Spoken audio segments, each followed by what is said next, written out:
It is estimated that women perform 2/3 of the world's work, yet they only earn 1/10 of the income and own less than 1% of the world's property. More than 110 million of the world's children, 2/3 of them girls, are not in schools.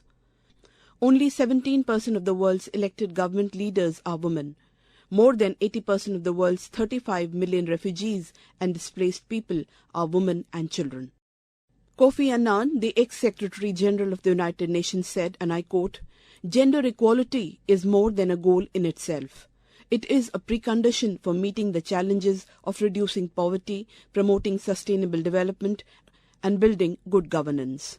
In our English Talk section tonight, we have a talk on gender equality by Vedika Bayanwala.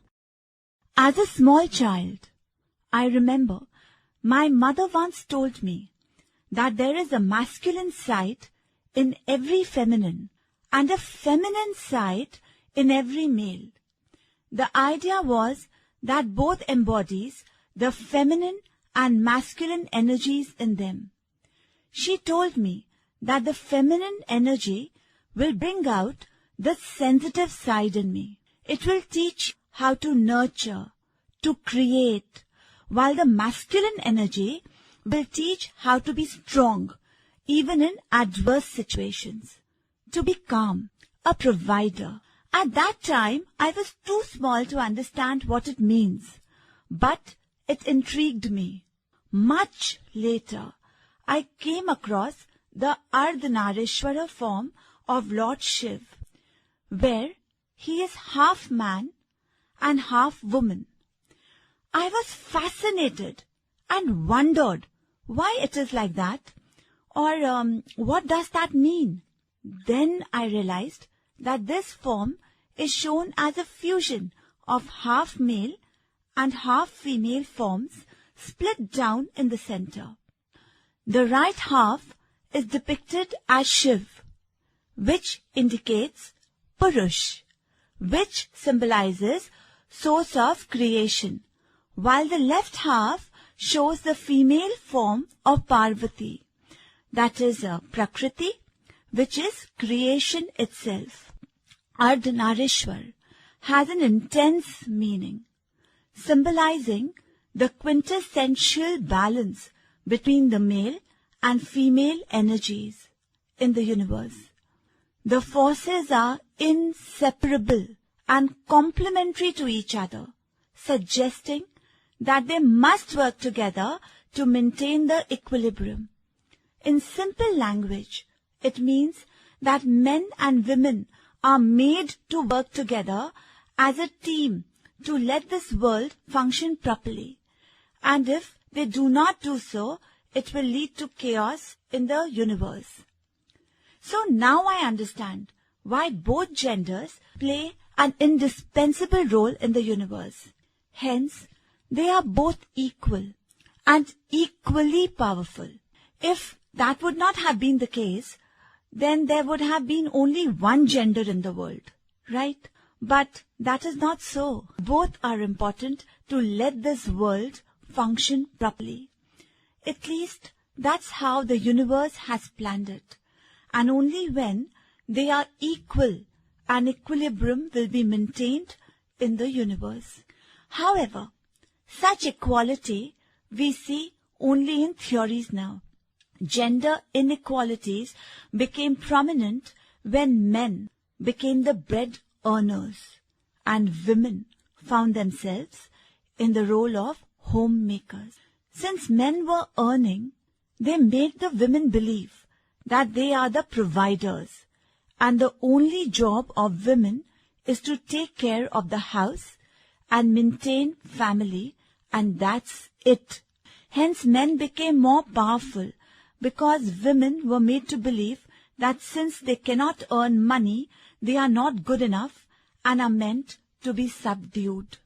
I believe any inequality stems from ego issues, which stems from lack of understanding of the self. What I mean by self is your inner being, the core. We are much more than just being flesh and blood, right? Sometimes I wonder why there is a need to subdue or degrade someone to show your superiority. How can your self-worth be dependent on anyone else? How can you become big by making someone appear small? But this is the major underlying issue behind any gender inequality or inequality in general. Men and women, both are unique and is silly to compare. Both in the form of God and goddesses have always been worshipped. Then who gave birth to the demons? They took us to a different world altogether, right? Jokes apart, I believe the God, the demon, it's all in us. What we choose, we become that.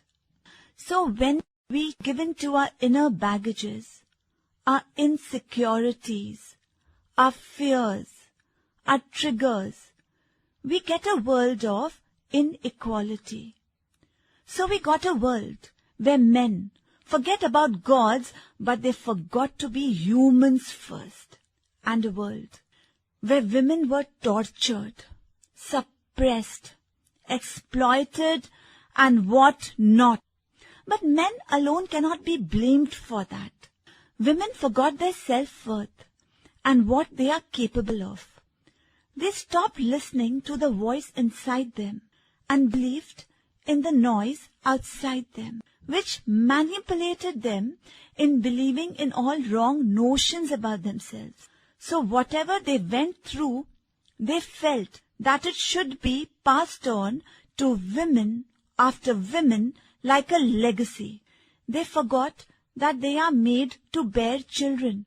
The immense power which is bestowed on them by Mother Nature. They forgot their true selves, their inner strength. But how can Mother Shakti, the feminine energy, stay dormant in us for long? So then we saw another world where women learned to evoke the goddess in them. And they learned to value themselves, to stand for their rights, and to never give up on themselves, no matter what. Today, there is no field left where women has not shown her grit and prowess. From a traffic police woman to a space rocketeer to army and what not. Women, over time, has learned to keep her head and heels both high as per the situation. But why forget men? Why forget men when it comes to showing their versatility? They left the women behind when it came to showing their mastery in kitchen and in different other areas where women had excelled. There have been cases where the good men have also been exploited by the women. But those numbers are much less as compared to the numbers of women being exploited. And the crime rates against women are so high and such heinous crimes that it brings shivers down our spines. So, is there an end to this? Are we going to find a magical wand that will eradicate this inequality overnight? I do believe in magic, but I believe we are already born with that magic within us. We need to know how to tap into that magic. The moment we realize that other than being a male or a female, we are humans first. So we get to see the humanity side first. When you see a dying person, you don't see their gender. You see them as a human being whose life you are trying to save. So why do we see gender when it comes to education, job, career, and what not? Even today, there are so many communities all over in the world who do not let women study at all or after a certain age. They believe that what's the use to educate girls when ultimately their only goal in life should be to get married and take care of the family and raise children. My question here is, if this is true, that mothers are elementary in strengthening the emotional, intellectual, and spiritual foundation of any child. She is the first teacher of a child. Then, can an uneducated, closed-mind woman raise an intelligent man who can make a difference in this world? We all have learnt of Swami Vivekananda. Once, when he was a kid and there was a thunderstorm, he came running inside his home and told his mother that he is scared of the thunder lightning. He was a small kid at that time, but his mother asked him to go out and face it. The same little boy, when he grew up, he became a light to so many. But how? If his mother wouldn't have forced him to face his fears at that age, he wouldn't have become what he became as he grew up.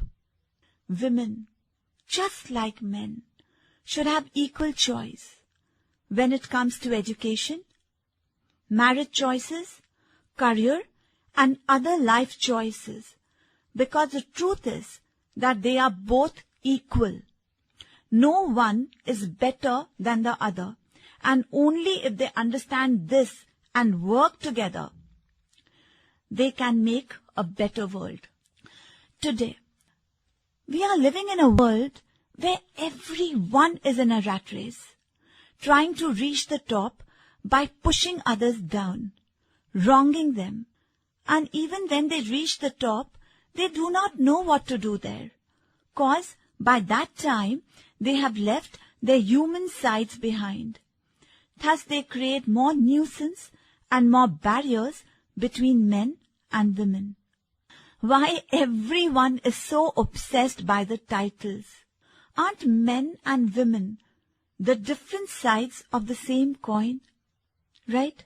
So I believe, if we want a sustainable future, a world where men and women are treated with equal respect and love, and together they make a beautiful world, what is important is to have them in their original roles of being human first, practicing humanity, and everything else will fall in its place. They need to realize that they embody the ever-powerful Lord Shiv and Ma Shakti and their immense power. It's never easy to evoke that power, cause for that, you need to be honest to the core. Fight your own demons. Let go of your own baggages. And this means hard work, right? Facing your own fears is never easy. But only then it will take you to an enlightened world, where men and women are living in an equal world, spreading humanity and love, and thus being love themselves. Thank you. That was a talk on gender equality by Vedika Bayanwala. This talk came to you from Ahmedabad, Vadodara station of All India Radio.